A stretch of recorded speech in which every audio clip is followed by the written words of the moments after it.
नमस्कार, सवेरा इंडिया के इस खास शो में आपका बहुत बहुत स्वागत है। मैं हूं आपके साथ जया कौशिक। सबसे पहले खबर उत्तर प्रदेश से, जहां इत्र कारोबारी पीयूष जैन के ठिकानों पर जीएसटी इंटेलिजेंस की छापेमारी 7 दिन बाद खत्म हो गई।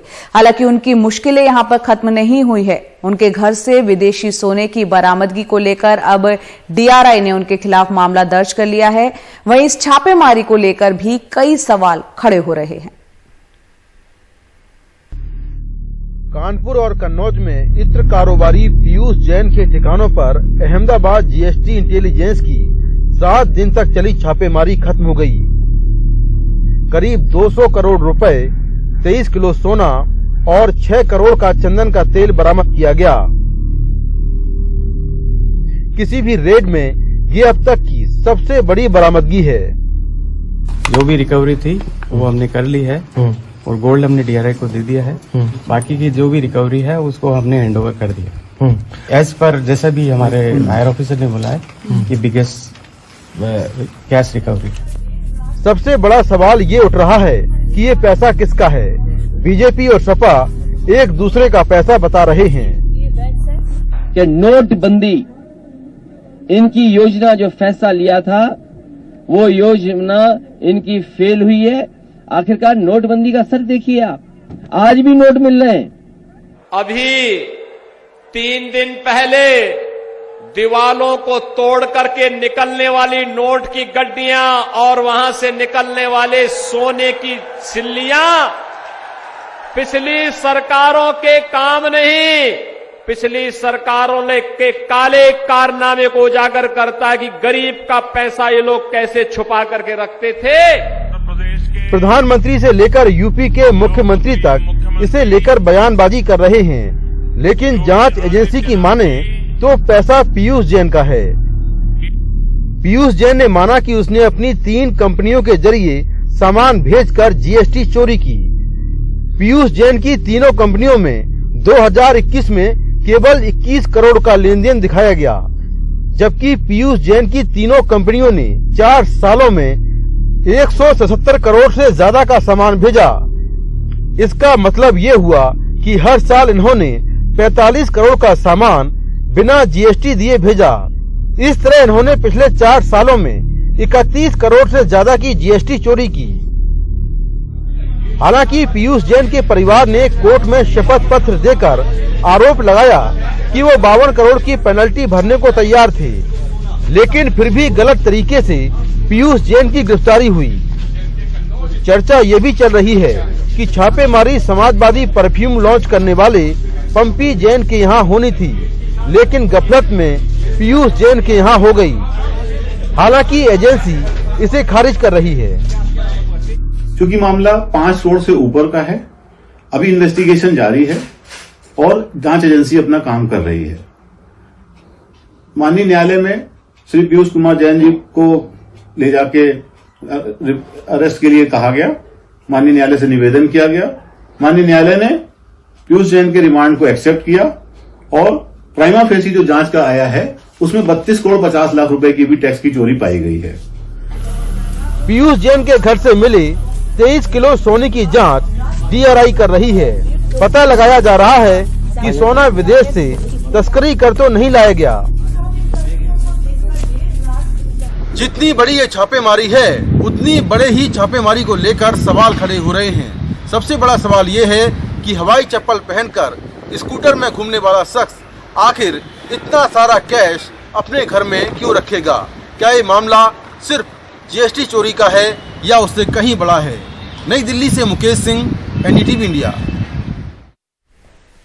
और अब बात करते हैं प्रधानमंत्री के उत्तराखंड दौरे की। आज वो हल्द्वानी में होंगे। वहीं बुधवार को हल्द्वानी में प्रधानमंत्री मोदी की रैली से पहले राज्य के मुख्यमंत्री पुष्कर सिंह धामी ने तैयारियों का जायजा लिया। आज दोपहर 1 बजे प्रधानमंत्री हल्द्वानी पहुंचेंगे और 17,500 करोड़ की लागत वाले 23 अलग अलग परियोजनाओं का उद्घाटन करेंगे।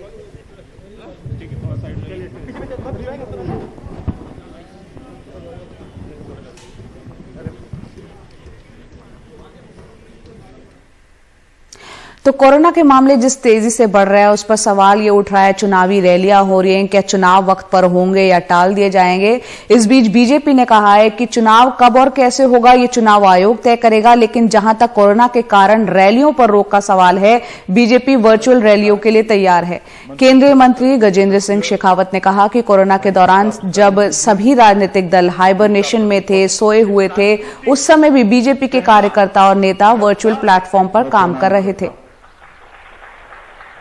सबसे पहले मेरी बात शुरू करने के पहले मैं इसकी पूर्ति में देखिए, वर्चुअल एक भारतीय जनता पार्टी की पूरी तैयारी है। भारतीय जनता पार्टी पहले भी तैयार थी, हमने बंगाल के चुनाव के समय में भी वर्चुअल रैलीज की है।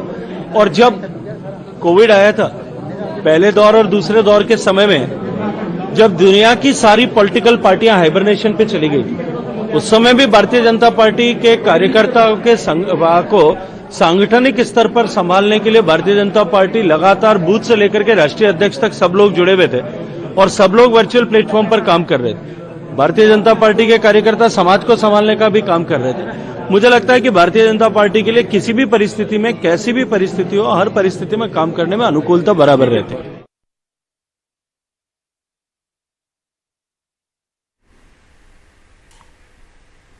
और वहीं पंजाब में भी चुनाव होने हैं और वहां मुख्यमंत्री चरणजीत सिंह चन्नी ने आरोप लगाया है कि आम आदमी पार्टी और बीजेपी चाहती है कि चुनाव टल जाए। चरणजीत सिंह चन्नी ने कहा कि आम आदमी पार्टी ने दिल्ली में नाइट कर्फ्यू लगा दिया, ये दिखाने के लिए कि मसला बहुत संगीन है, लेकिन कांग्रेस पूरी तरह चुनाव के लिए तैयार है, चाहे आज ही चुनाव हो जाए।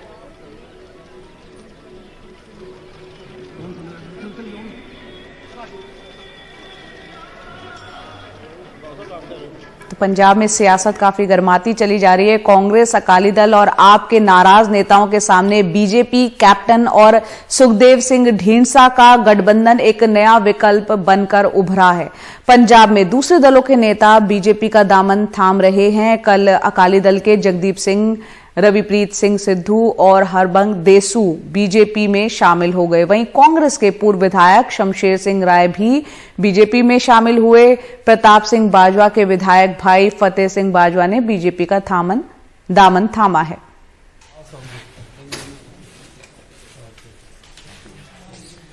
आदरणीय हरबंग सिंह। उत्तर प्रदेश की बात करते हैं, जहां फिरोजाबाद में कांग्रेस महासचिव प्रियंका गांधी ने महिलाओं से संवाद किया और इस दौरान प्रियंका गांधी ने कहा कि एक गैस सिलेंडर में सरकार अपनी जिम्मेदारी खत्म कर रही है।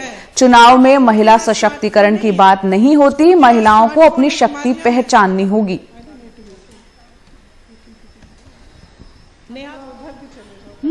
अगर सारी महिलाएं एकजुट होकर राजनीति को बदलने की कोशिश करें और समझें कि जो आजकल जो राजनीति हो रही है कि वचन दिया उसे रखा नहीं, धर्म के आधार पर राजनीति कर ली, जाति के आधार पर वोट मांग लिए, उसके बाद आपके लिए कोई काम नहीं किया। इसीलिए मैं चाहती हूँ कि महिलाएं समझें कि किस तरह की राजनीति हो रही है और उसे बदलने के लिए शक्ति आप सब में है। इसीलिए हम चाहते हैं, हमने जो घोषणा पत्र बनाया है सिर्फ महिलाओं के लिए, सिर्फ स्कूटी और स्मार्टफोन नहीं है, लेकिन इसके अलावा आपको सशक्त बनाने के लिए हमने बहुत सारी ऐसी घोषणाएं की हैं जिनको रखने का हम वचन दे रहे हैं।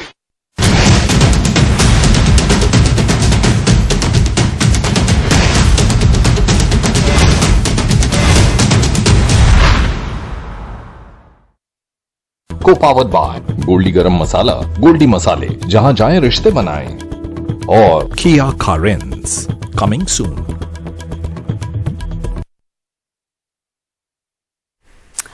और बात करते हैं, पहले इलाहाबाद का नाम प्रयागराज हुआ और बुधवार को उत्तर प्रदेश उच्चतर शिक्षा सेवा आयोग की वेबसाइट पर मशहूर शायर अकबर इलाहाबादी का नाम अकबर प्रयागराजी कर दिया गया। उनके अलावा दो और शायरों के नाम में इलाहाबादी तखल्लुस था, उन्हें भी प्रयागराजी कर दिया गया। जब इसके लिए आयोग की जबरदस्त आलोचना, तीखी आलोचना हुई तो फिर जाकर उनके नाम में इलाहाबादी जोड़ दिया गया। देखते हैं रिपोर्ट। सरकार ने इलाहाबाद का नाम बदलकर प्रयागराज क्या किया कि शायद उत्साह में हायर एजुकेशन कमीशन ने इंसान के नाम से भी इलाहाबादी टाइटल हटा दिया। इसके पहले शिकार हुए मशहूर शायर अकबर इलाहाबादी। कमीशन ने अपनी वेबसाइट पे प्रयागराज शहर और उसके मशहूर लोगों के बारे में जहां लिखा, उसमें उनका टाइटल प्रयागराजी कर दिया गया। वेबसाइट पे इंग्लिश जबान में जो लिखा गया उसका हिंदी अनुवाद कुछ इस तरह है। हिंदी साहित्य के अलावा शहर में फारसी और उर्दू साहित्य की भी पढ़ाई होती है। अकबर प्रयागराजी एक नामचीन उर्दू शायर हुए हैं। तेग प्रयागराज और राशिद प्रयागराज भी यहीं से हैं। साहित्य जगत में इस पे तीखी नाराजगी जाहिर की गई और खिल्ली भी उड़ाई गई। आप किसी शायर का नाम कैसे बदल सकते हैं? अकबर इलाहाबादी हमारी संस्कृति की पहचान है, हमारे शहर की पहचान है, हमारे देश की पहचान है। ये तो भारत की गरिमा के खिलाफ है कि आप किसी शायर का नाम बदल दें, उसकी शायरी बदल दें। कमीशन के इस कदम से तो लगता है कि आने वाले दिनों में हमारी शायरी और कविताओं में जहां जहां इलाहाबाद शब्द आया है उसे भी इलाहाबाद की जगह प्रयागराज कर दिया जाएगा। मिसाल के लिए मशहूर कवि सूर्यकांत त्रिपाठी निराला की कविता है कि वो तोड़ती पत्थर देखा मैंने उसे इलाहाबाद के पथ पर। शायद अब इस तरह हो जाए कि वो तोड़ती पत्थर देखा मैंने उसे प्रयागराज के पथ पर। इसी तरह अकबर इलाहाबादी का मशहूर शेर है कि कुछ इलाहाबाद में सामा नहीं बहबूद के, या धरा क्या है बजुज अकबर के और अमरूद के। अब उसे यूं लिखना होगा कि कुछ प्रयागराज में सामा नहीं बहबूद के, या धरा क्या है बजुज अकबर के और अमरूद के। आज के कुछ शायर या कवि जाहिर सी बात है अपने नाम के आगे प्रयागराजी लिख सकते हैं। ये आज का जो है बोध हो सकता है, लेकिन उस समय इलाहाबाद था, उन्होंने इलाहाबादी लिखा। तो ये जो भी है ये तुरंत सुधार हो और ये सच्ची श्रद्धांजलि होगी उस नाम के प्रति और उनके काम के प्रति। ये काला डाणा की जो है कब्र से अकबर इलाहाबादी साहब को जो है खोद कर निकाल लाए और उनको जो है प्रयागराजी बना दिया। यूं तो फैजाबाद का नाम भी बदलकर अयोध्या हो गया है। वो दिन दूर नहीं जब फैजाबाद के मशहूर शायर मेराज फैजाबादी के बजाय मेराज अयोध्यावासी कहलाने लगे। यूपी में एक बहुत पुराने नेता हैं जिनका नाम है पकौड़ी लाल। मान लीजिए सरकार कल को कानून बना दे कि पकौड़ी का नाम अब बर्गर हो जाएगा, तो ये तो मुमकिन है कि लोग पकौड़ी को बर्गर कहने लगें, लेकिन पकौड़ी लाल का नाम बर्गर लाल नहीं किया जा सकता है। यूपी के हायर एजुकेशन कमीशन ने अकबर इलाहाबादी के साथ यही किया है। प्रयागराज में नितिन और लखनऊ में कैमरामैन राजेश गुप्ता के साथ कमाल खान, एनडीटीवी इंडिया। झारखंड में स्कूटर मोटरसाइकिल चलाने वालों के लिए एक अच्छी खबर है, यहां तक कि खुशखबरी कह सकते हैं। इनमें से जिनके पास राशन कार्ड होगा उन्हें 10 लीटर तक पेट्रोल 25 रुपए प्रति लीटर सस्ता मिलेगा। झारखंड सरकार हर महीने 250 रुपए उनके खातों में ट्रांसफर भी करेगी। आने वाला सालों में हम लोगों ने नया स्लोगन के साथ आगे बढ़ने का निर्णय लिया है। झारखंड का अब रुकेगा ना झुकेगा, निश्चित रूप से झारखंड अब आगे बढ़ेगा।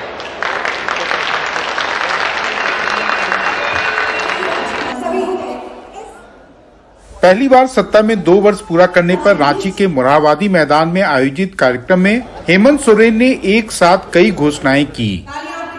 इनमें पेट्रोल डीजल पर एक मुश्त 25 रुपए की राहत का ऐलान भी है, लेकिन ये राहत बस 2 चक्का वाहन के राशन कार्ड धारियों को मिलेगी और वो भी सीधे उनके खाते में जाएगी।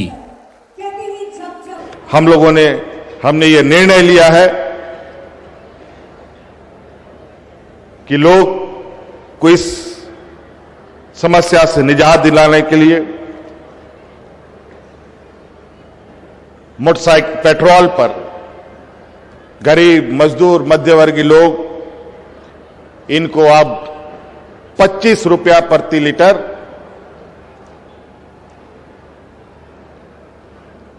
उनको राहत देने का घोषणा आज इस मंच से की जाती है।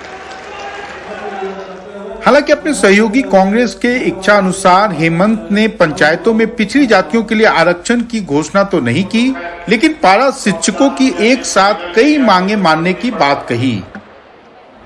आने वाली पीढ़ी की जिम्मेवारी अपने कंधों पर लेने की एक संकल्प के साथ